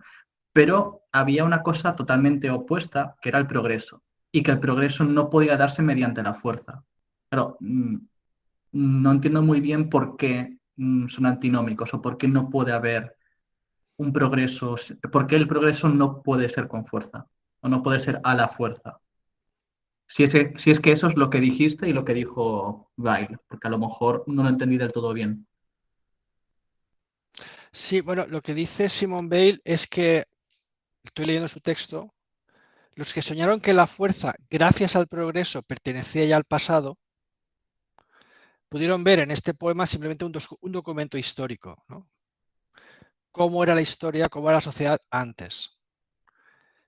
Mientras que quienes ven que la fuerza está situada en el centro de la historia humana y es inextirpable, entonces verán en ella un espejo de lo que está ocurriendo. Esto está escrito en los años 30, ¿no? Entonces, en ese sentido, la contraposición es concebir dos formas de concebir la historia humana. Concebir que la historia humana se orienta hacia el progreso, y la idea de progreso vinculada con una forma de vida en la que tenga muy poca presencia el ejercicio de la fuerza, frente a otra concepción de la historia humana en la cual inexorablemente la fuerza está en su centro. Esa sería la contraposición. No sé si te plantea algún problema. Es que, claro, vale, imagino que se refiere a la fuerza bruta, a violencia física quizá, pero si lo ligamos más a un concepto de poder, para poder hacer progresos a nivel social o incluso a nivel humanitario, a nivel académico, no se puede hacer, mm, creo yo, ¿vale? Más allá de instituciones o de determinados poderes. O sea, no entiendo por qué tendrían que ir separados. Obviamente no es, bueno, pues vamos a imponer nuestro punto de vista, nuestra idea por la fuerza, ¿no? Imagino que en un periodo de entreguerras, pues era lo que más primaba quizá. Pero que Sí, bueno, no aquí veo que tengan que ser antinómicos. ya tú estás vinculando fuerza y poder. Entonces, claro, aquí el concepto de fuerza que está introduciendo Simone Weil es un concepto, una manifestación muy particular del poder, y el paradigma que tiene en la cabeza es la guerra, es el paradigma. Después, ¿qué vínculos tiene la noción de fuerza con la idea de poder? Eso no lo está analizando ella. Entonces, evidentemente, no puede haber una estructura social sin alguna forma de poder, y habría que ver en qué medida hay formas de poder que no requieran. El concepto de fuerza utilizado, cuando he dicho la fuerza bruta, yo he intentado introducir qué entiende ella por fuerza, ¿vale? Entonces, claro, es bruta en algún sentido siempre, porque aplasta el alma y la intoxica, ¿no? Y la ciega. Pero ese modelo, hay otras formas a partir de ese concepto de fuerza podemos elaborar otras formas, otros conceptos de fuerza, y ver si es constitutivo del poder la fuerza. Entonces, una violencia legitimada, por ejemplo, por la aplicación de una sanción emitida a partir de un veredicto de un juez, no entraría dentro del modelo de fuerza que ella está analizando en estos momentos. ¿Me explico? Pero no es más bien si hace falta poder para el progreso. La idea es si la historia humana progresa hacia la extirpación de la fuerza. Entonces, en tu voluntad de introducir una acción de poder, si la idea de fuerza está secretamente esta idea de progreso. Y ante eso, es ante lo que ella te diría. La Ilíada te diría, olvídate, te estás engañando. Es una ficción reconfortante. La Vale, me ha fuerza quedado más claro. puede deshacerse, y de repente el antecedente más inmediato que tenemos de lo que está sucediendo en Europa es la invasión de Hitler, de Checoslovaquia y de Polonia. Para entender lo que está pasando ahora, volvemos allí, de repente.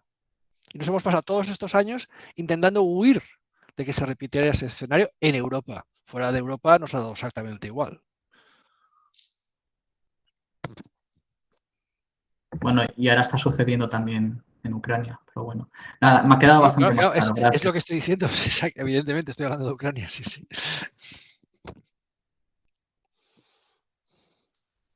Bueno, tenía a María José Alcaraz y Jesús Vega. Si no me equivoco, María José, ¿tenía la mano levantada? Sí, lo que pasa es que no sé muy bien cómo hacer la pregunta, y por eso, bueno, pues que hable Jesús, y si me aclaro un poco, luego vuelvo a levantar la mano. Pues Venga, va, Mariajo, aclárate y habla, va. No. No sé, es sobre la gracia otra vez. Venga, no sé. va, dale. Vale. Bueno, yo lo estaba pensando más desde la experiencia estética, ¿no? Que es un tema también muy importante. Y de hecho, para Moran, Richard Moran, pues tiene un artículo donde habla de esa experiencia como una experiencia antiteatral, como una experiencia de la obra de arte como expresión sincera. Y yo estaba pensando un poco en lo que tú has señalado del estar un poco respondiendo a razones con el caso del ver aspectual, ¿no? y cómo ese caso ilustra nuestra capacidad para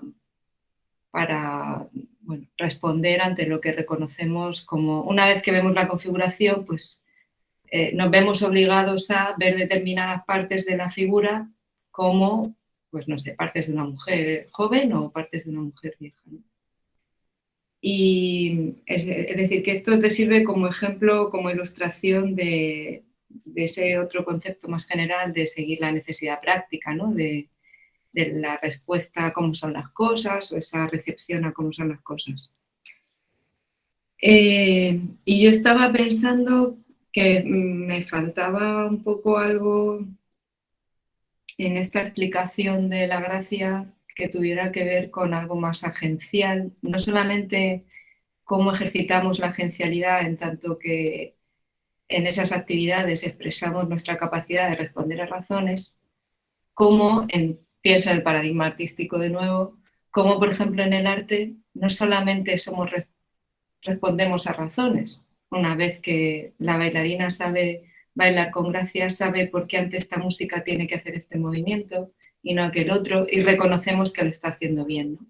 Sino también incluso cosas como que, o al menos en el arte esto sucede con bastante frecuencia, está en cuestión qué es una razón. No solamente qué es la razón y hacerlo bien, es decir, tener estabilidad práctica para reconocer qué es lo correcto o lo incorrecto de la situación.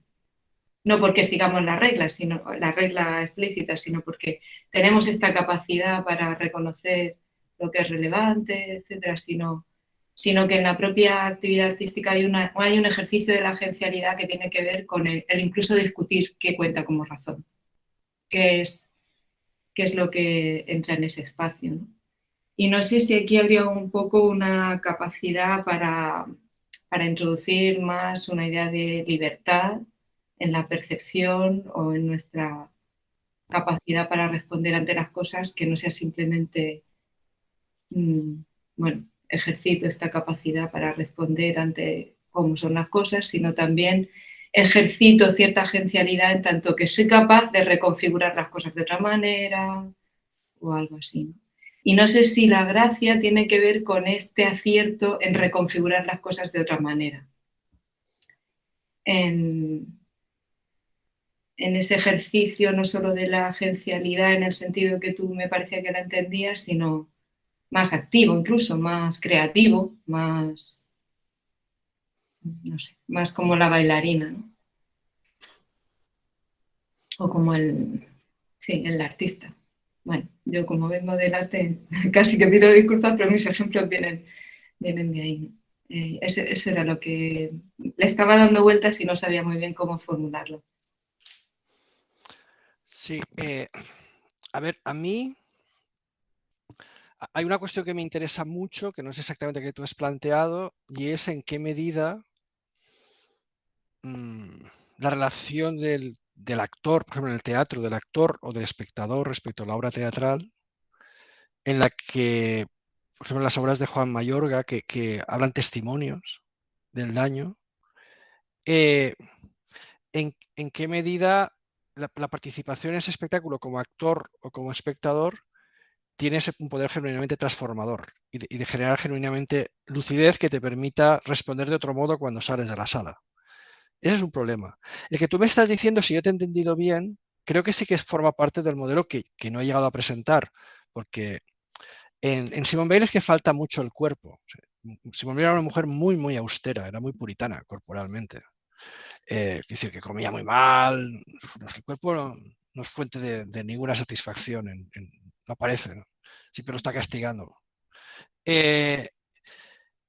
Y las bailarinas que logran ser gráciles, pues hay muchas historias de mucho sufrimiento detrás y de mucha explotación.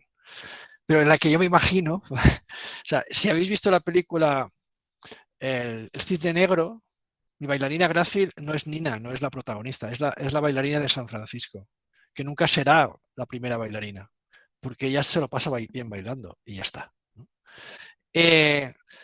Entonces, no hay una sola manera de bailar una música, hay muchas. Y eso es parte del discernimiento de la bailarina.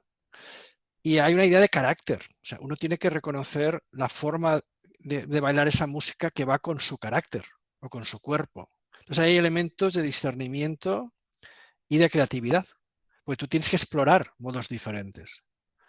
Y unos tendrán unas virtudes y otros tendrán otras. Y a lo mejor no habrá uno que sea el que te guste más, sino que irás buscando formas diferentes de hacerlo, pero la trama siempre es la misma. Es que el reconocimiento del orden en la música no es independiente del reconocimiento del orden que genera en tu experiencia corporal y en tus movimientos y en la respuesta del público. Eso forma una unidad de inteligibilidad. Y eso se presta a todo tipo de reconfiguraciones y de... Bueno, es que lo necesitas. Es parte del discernimiento ese proceso de exploración. El no quedarte satisfecho. Entonces, claro, como Simone Weil construye un discurso muy moralizante, parece que haya la respuesta correcta, que haya una relación entre las cosas, ¿no? Hay muchas gestalts que formar.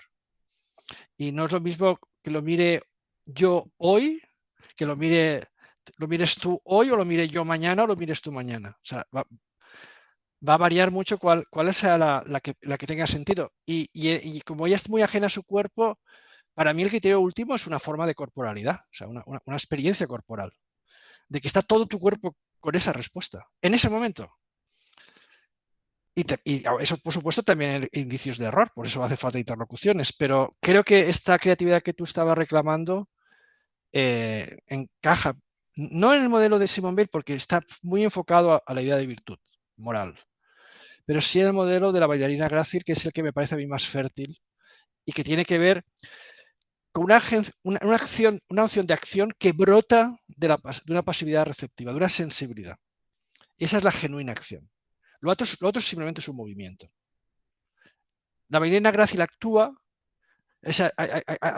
realiza acciones, la sin imaginación simplemente mueve el cuerpo. No nace de ella. No sé. Sí, gracias. Pues Jesús Vega, adelante. Hola, ¿qué tal? Bueno, gracias, Pepo, por la charla. Yo también tenía la misma dificultad que María José. No sabía cómo articular mi pregunta y simplemente es una observación en relación al primer debate que habéis tenido en relación a la gracia, porque no me parece... Creo que hay una lectura posible de la noción de gracia que no es necesariamente... que no implica nada sobrenatural y que puede seguirse muy naturalmente de todo lo que has presentado. Y creo que se puede recuperar sin necesidad de proyectar sobre ella alguna lectura religiosa. Es muy curioso porque la propia obra de Weil es una obra que si la miras desde el punto de vista religioso respecto a sus compromisos con el catolicismo, con una cierta forma de cristianismo, es muy extraña también, porque en cierto modo está reconfigurando algunas de las nociones que habían dado, digamos, que habían dado más empaque al propio cristianismo, la noción de culpa, la noción de consuelo, todas estas parecen desvirtuar, parecen perder importancia, y hay otras que la cobran, y esto yo creo que es lo interesante, y son unas nociones que les podemos quitar el tono religioso. Por ejemplo, la noción de gracia parece que solamente captura lo siguiente: si nos vamos a salvar, el que nos salvemos no estará solo en nuestra mano. Y yo creo que esto es algo que se puede articular perfectamente sin necesidad de apelar a una inspiración, a una iluminación divina, porque tiene mucho que ver con cómo uno va a situarse en esa posición en la cual va a lograr ver. Yo creo que tu sugerencia, que ya te la he escuchado muchas veces, de volver sobre la percepción de aspectos, etcétera, tiene mucho que ver, se resume muy bien en esta necesidad de ver sabiendo ver, porque no basta con estar delante, hay que saber ver. Y el saber ver es lo que constituye el momento de gracia. Y aquí, bueno, todo lo que me has contado se resume muy bien en la obra de Romer, curiosamente. La obra de Romer es, uno puede hacer todo el ejercicio de voluntad que quiera, va a estar sometido a todas las potencias de lo engañoso que implica la imaginación, pero siempre tendrá que haber algún momento donde finalmente uno se sitúe y se resitúe en el mundo. Y ese resituarse, ese reintegrarse en el orden del mundo, no es algo que lo puedas hacer solo con tu voluntad, solo con tu... ¿no? Es algo que bueno, tendrás que necesitar ese momento que podemos llamar de gracia o que en las películas de Romer se constituye como un tipo particular de suerte. Pues yo creo que en tu discurso, si quieres recuperar fuertemente la noción de necesidad práctica de Williams, tienes que hacerlo paralelamente con la noción de suerte. Y es lo que he hecho en falta. Hay que hacerlo al mismo tiempo, porque si no, no se reconstituye todo el espacio de esta reintegración en el orden del mundo que al fin y al cabo no puede estar solo en nuestras manos. Pues eso es lo que señala la noción de gracia.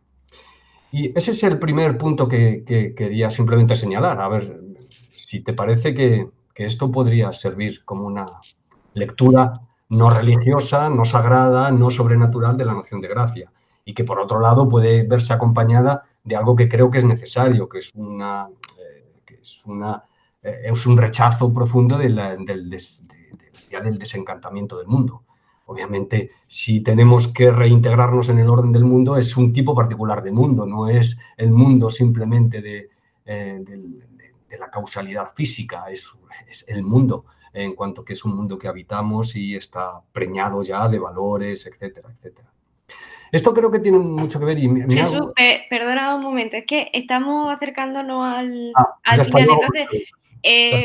como entiendo que has terminado el primer punto y hay otras dos manos levantadas, de hecho iba a proponer, aunque es un poco injusto para Josep, que si te parece bien que Jesús Navarro y, bueno, acabo de ver otra mano levantada, no sé quién era. Bueno, vale. Yo prefiero que Jesús termine su pregunta, no tengo una... Bueno, mi propuesta era que Jesús y Carlos hicieran la pregunta de manera breve y luego la respondieras para que todas las intervenciones, si parece bien, si no, pues... Pepo y yo hablamos muy a menudo, o sea que yo puedo parar aquí mis preguntas perfectamente. Vale. Pues entonces... Pero apúntatela lo que me ibas a decir. Pues nada, mi propuesta es que Jesús hable, que hable Carlos y que termine Josep y así cierre la charla. Bueno. Yo creo que es mejor que conteste quizás Jesús, ¿no? Que si no, se va a complicar. Bueno, pues lo que quieras. Pues... Bueno, no sé, lo que queráis. Yo Josep. Estoy encantado de contestarle a Jesús y encantado de escuchar. Lo que tú digas, Alba, viva bien, ¿eh? Bien, no. Nada, Josep contesta. Eso sí, os pido brevedad. Vale. A ver, Jesús, dos cosas. O sea, me parece muy interesante lo que dices y hay una conexión en la que no había pensado y en la que pensaré. Claro, yo estaba hablando de la gracia como una experiencia religiosa. En esa lectura que tú haces, estoy totalmente de acuerdo. De hecho, la distinción entre la bailarina grácil y la sin imaginación la pensé en inglés y pensé graceful. Y graceful viene de grace, o sea, no tiene la misma raíz. Entonces, hay un sentido en que tú acabas percibiendo la relación entre las cosas no depende de tu voluntad. De hecho, el esfuerzo de la voluntad es contraproducente en la percepción de aspectos. Es una actitud diferente. No puedes estar agarrotado porque entonces no ves, ¿no? Y sobre todo si tienes que romper una gestalt en la que estás un estereotipo, un prejuicio en el que estás muy metido para ver otros aspectos, la voluntad no sirve. Y en ese sentido, si asimilamos estar en nuestras manos con el gobierno que yo tengo de mi mano al moverla, o sea, con el control de la voluntad, no está en mis manos. La emergencia de un aspecto no está en mis manos. Pero habría otro aspecto que no he subrayado, que sí que tú has subrayado al comentar las películas de Romer, que es la suerte. O sea, la suerte, no solo la suerte en la que emerge un aspecto, sino que tú estés en condiciones de que el aspecto emerja, o que la suerte la vida te coloque en una circunstancia en que un aspecto no pueda dejar de emerger. Y ese aspecto puede ser iluminador o puede ser intoxicador, que cierta forma de intoxicación sea tu mejor manera de mantener tu humanidad. Entonces, ese aspecto no lo había destacado suficientemente, pero está claro en el entorno de Simone Weil que estamos en manos de la fortuna. Y que los ejercicios de la agencialidad siempre son un entorno en el que la suerte tiene un peso enorme. Y es otra forma.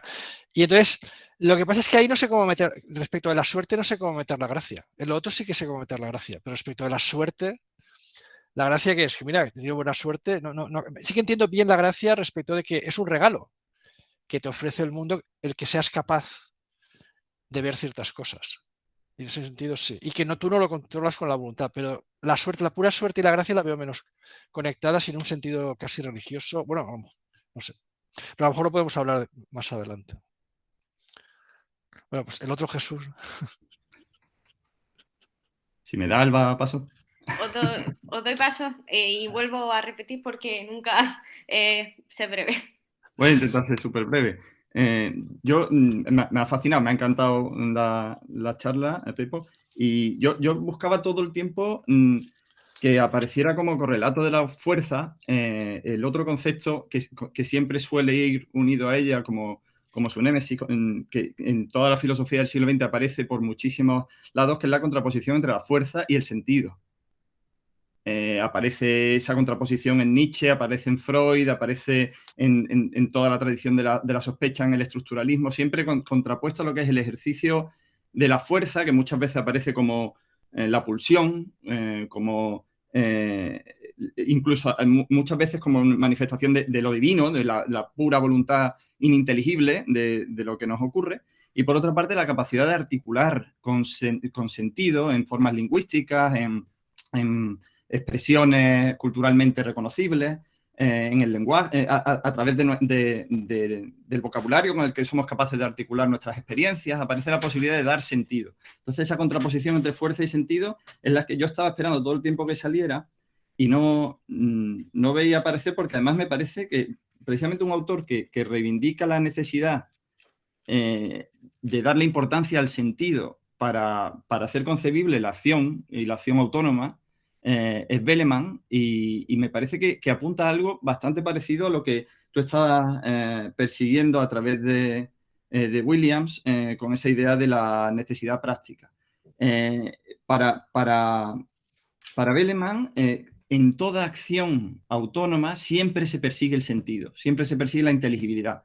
Aparte de intentar conseguir cualquier objetivo que uno persigue, intenta hacer algo que sea inteligible, algo que tenga reconocimiento social, como en algunos momentos lo llama un doable, algo que se puede hacer, algo que tiene sentido hacer, ¿no? Entonces, esa búsqueda de la inteligibilidad guiaría siempre necesariamente la autonomía y sería constitutiva de la racionalidad práctica. Una necesidad práctica que se impone. Por además, lo interesante del sentido es que las cosas normalmente no tienen el sentido que a ti te dé la gana. En el sentido, normalmente tienes una cierta intención de captarlo o de perseguirlo más que de darlo en un acto libre de tu voluntad, ¿no? Entonces, mi propuesta iba en ese sentido.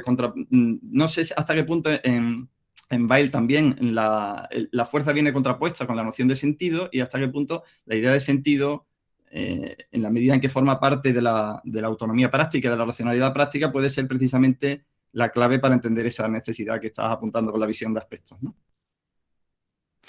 Sí, voy a intentar responderte brevemente. Es muy importante lo que me preguntas. Establecer la contraposición fuerza-sentido es peligroso en el contexto en el que lo está planteando ella, porque es muy fácil que el sentido sean ficciones reconfortantes. Por ejemplo, Levi habla, o también lo habla Damery, ¿no?, que los creyentes en un gran relato, ya sea comunista, religioso, aguantaban mucho mejor en Auschwitz. Porque podían decir, bueno, pero es que está Joseph. Joseph era Joseph Stalin, ¿no? Estos son los estertores del capitalismo y después está Joseph.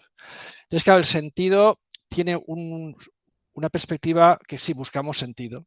Buscamos dotar de sentido al mal sin sentido. Y en ese sentido es una ficción reconfortante. Desde ese punto de vista es una ficción reconfortante. Por tanto, la búsqueda del sentido es un aspecto intoxicador de la fuerza misma. No es ajeno a la fuerza en esta lectura. Pero hay otra lectura. Y es que es mirar al vacío sin consuelo. El vacío es la ausencia de sentido. Pero naturalmente, en esa mirada al vacío sin consuelo, si lo aguantas hasta el final, surge una forma de sentido. Que es una manera de situarte, como hace la Ilíada, ante la fuerza. Entonces, sí que hay una forma de rescatarlo, pero tienes que pasar por mostrar cómo las formas habituales de búsqueda de sentido son ficciones reconfortantes. Y son parte del efecto intoxicador de la fuerza. Entonces, esa creo que sería la respuesta que te daría, o la manera de tratar el concepto de sentido por parte de Simone Weil. Gracias. Pues últimos 5 minutos. Carlos, si quieres plantear tu pregunta brevemente. También puedo seguir una larga conversación con Pepo desde hace tiempo al respecto, ¿no? Pero me ha incitado a levantar la mano la intervención de Jesús, porque me he dado cuenta que uno de los problemas que tengo yo con la bellísima lectura que hace Pepo de Weil y demás cosas, estaba en sus libros, en sus trabajos anteriores, es sobre el concepto de necesidad práctica. Jesús sugería que hacía falta el concepto de suerte moral, incluso para hacer el paquete completo de Williams. Y mi problema quizás sea con la noción de necesidad práctica de Williams, como la idea de lo que se nos impone, ¿no? Claro, en situaciones de negatividad, Pepo, o sea, en situaciones como las que tú has mencionado, la violencia bélica, la violencia de género, la tortura, etcétera, ¿no? La necesidad práctica yo creo que surge de las emociones y de las reflexiones sobre tendría que haber sido otro el mundo, tiene que ser otro el mundo. No es la imposición de cómo las cosas se relacionan entre sí, sino al mismo tiempo la sensación, porque pues, para eso podemos utilizar cualquiera de los mecanismos causales que ya hemos dejado al lado al principio de tu intervención, ¿no? Sino más bien la sensación de que tendremos que hacer de otra manera el mundo, ¿no? El nunca más de la experiencia de Auschwitz, del imperativo categórico de Auschwitz que decía Adorno, ¿no? Y entonces ese elemento de que, y esa forma, yo creo que eso es una necesidad práctica, ¿no? Es una necesidad que se nos impone en las acciones y para las acciones, ¿no? Y no es tanto el reconocimiento de cómo las cosas son y cómo están relacionadas, sino más bien reconocer que porque están torcidas o están quebradas, debemos, ahí está el concepto práctico, proponer alguna forma de alternativa, ¿no? Es decir, no es la bailarina, es, digamos, el que ha sido lesionado y que ni siquiera ha sido torturado, ha sido descoyuntado y ni siquiera puede mover su cuerpo al ritmo de la música que debería haberla, con la que soñaría que debería moverse. Pues no sé muy bien cómo responderte, Carlos. O sea, cuando ella habla de relación entre las cosas, el hecho de que las cosas estén torcidas, ese elemento normativo, es parte de lo real para ella. Entonces, en ese sentido, el contrafáctico o la exigencia tendría que haber sido de otro modo, es parte de lo que tú percibes en la realidad. Del descubrir, o sea, que esta alma, que el alma de la superviviente es un alma, que se ha convertido en una cosa viviente, eso lleva a un elemento normativo. Un alma no puede ser una cosa viviente. Entonces, en ese sentido, no sé si hay una tensión profunda entre lo que tú estás diciendo y la forma en que lo plantea ella, Weil, porque creo que al revés enfatiza lo insoportable, lo intolerable como elemento de lo real, ¿no? y que por tanto reclama su subversión. La otra cuestión que yo entiendo que me planteas que me hace dudar, y es que, claro, el modelo de la bailarina, cuando piensas en una superviviente de alguna experiencia de violencia, el modelo de la bailarina resulta frívolo. Porque como tú dices, a lo mejor no puede ni caminar, no puede dormir, no puede, ¿no? Y a lo mejor es frívolo y en ese contexto tal vez no lo habría elegido. Yo cuando lo elegí pensaba más bien en la paciente de la terapia psicoanalítica. En cómo, en qué consistía esa terapia, la transformación propia de la terapia. Entonces, claramente el ejemplo no es bueno como respuesta, por ejemplo, a una superviviente de daño sexual. Pero el ejemplo no es bueno, tendría que buscar otro para este caso. Pero el esquema de cómo recuperar la agencialidad o cómo establecerse dentro de su agencialidad sigue vivo porque tiene que ver con la idea de carácter y con ¿qué soy yo? ¿Qué ha quedado de mí? ¿Y qué hago con esto? Y entonces, esta forma de receptividad a la que estábamos hablando, se impone la creatividad a la que reclamaba Mariajo, reconocer lo humano en lo aparentemente inhumano. Por ejemplo, para mí una experiencia muy importante en mi vida recientemente es ver cómo en una residencia de ancianos, en una en concreto, no en cualquiera, veían humanidad donde costaba mucho verla. Y la veían cada día. Veían agencialidad donde era muy difícil verla. Entonces, yo estaba sobrecogido. Para mí era una reserva de humanidad. Entonces, la superficie tiene que hacer eso. Pero claro, no le puedes hablar de bailarín. No tiene sentido en ese contexto hablar de bailarines.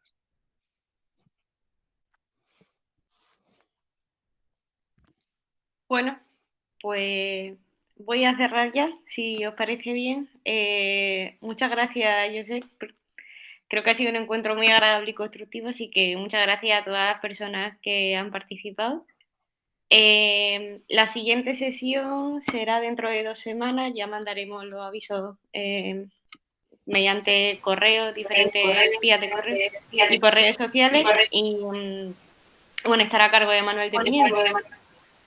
Así que nada, pues... Bueno, muchas gracias, Alba, y muchas gracias a todos por escucharme y por las preguntas. Y por veros, dejaros ver. Vale, me da mucha alegría veros.